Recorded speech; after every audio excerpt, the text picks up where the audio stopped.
The Ugandan government has secured a loan worth $10 million from the World Bank to support several projects that are designed to assist communities that host refugees in Uganda.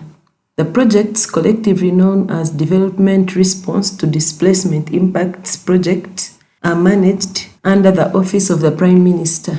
According to Charles Bafaki, the head of Development Response to Displacement Impact Project in the Office of the Prime Minister, the project intends to support the host communities in Kisoro district, which were affected by thousands of Congolese refugees who poured into Uganda through Bunagana border. But Bafaki added that the very critical World Bank funded project was meant to alleviate the suffering not only from refugees but also host communities in our country. He added that the money will be used to reconstruct the affected schools, improve on water and sanitation facilities, as well as offering other facilities like environmental conservation. He says that Kisoro is equally affected as the refugee host districts, since it's a transit district for most refugees. Absolutely, there is a need to support refugee transit districts because they are as affected as hosting districts, because everything starts from here. Refugees, they have told you, they steal their crops, they uproot their cassava, all the trees have been cut, and sometimes they even, solutions include investment in infrastructure, like that school. We have to expand classrooms, we have to put sanitation. Their toilets were used, others collapsed. We have to do environmental interventions such as planting. You saw that all here, there are no trees. You saw the crops have been affected. Livelihoods, people don't have money. We need to invest in livelihoods. We shall invest in infrastructure. The issue of water, you heard about it. The health center here, you have heard about it. It needs expansion. It has no maternity. It has no wards. And yet, all these refugees get treated there. For the amount, we are still assessing. We need to know. But Dr. DIP 1 was $200 million. Dr. DIP 2 may be $100 million, of which we think a big percent should go to refugee transit districts, and maybe 10. The Bunagana Town Council LC3 chairman Ismail Ndayambaje says that his sub-county has suffered enormous challenges such as health challenges, inadequate space, education and business challenges. But we face most of the challenges of water. We lack water here in Bunagana. As you know that most of us we litter everything in as hygiene is concerned. These people, when they come with nothing, and they are couriers of garbage.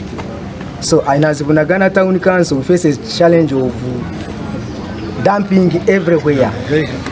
What they buy, what they are eating, what they do, and you find the whole of the town council is very dirty.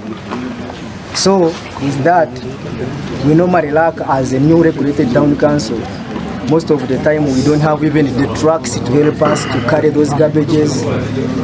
When we collect them, then most of the time they occupy our market, which is also very poor. When you reach there, it has some kind of water, it is stagnated. The Kisoro LC5 chairman Abel Bizmana says that in case of any financial aid to the district, all sub-counties that border with DR Congo that have been affected by the influx of refugees should be considered. He warned that the district is at the verge of failing to operate because of the refugees fighting for services with the natives in Kisoro. All border sub-counties were affected. Bunagana Town Council, Muramba Sub-County, Rukundo Town Council, Mopaka Town Council, Osanza, Nyabwishenya, all of those including Nyarusiza, they were affected. And those are the most populated parts of the district, meaning we are talking more than 50% of the entire district.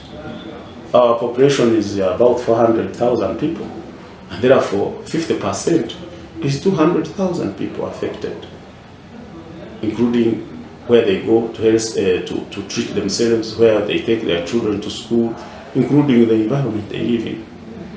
So we want that response goes to 50% of the population of Kisoro in those areas I've mentioned.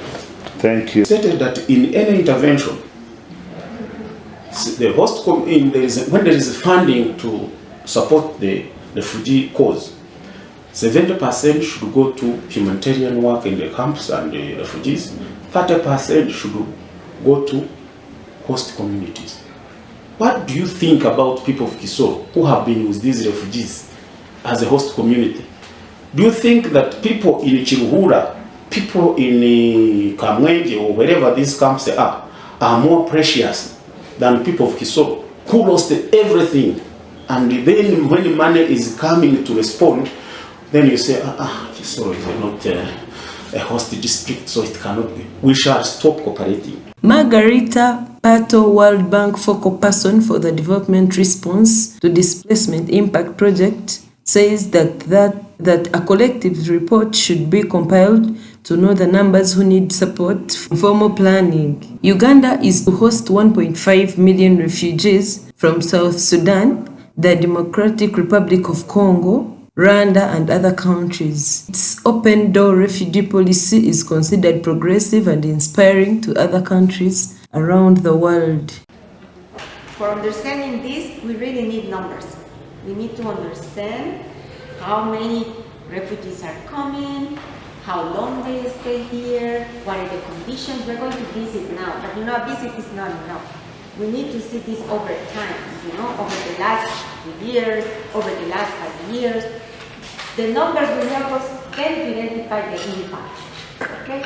Because we also need first to understand very clearly with numbers, with data, what is the nature of this problem when we're talking about a district. Then, in terms of that is the first part. Then the second part is, with this problem, what are the solutions of a development response? Because we are very clear that the World Bank addressed the development aspect, the development impacts that displacement has. And then the solutions need to be also developmental. And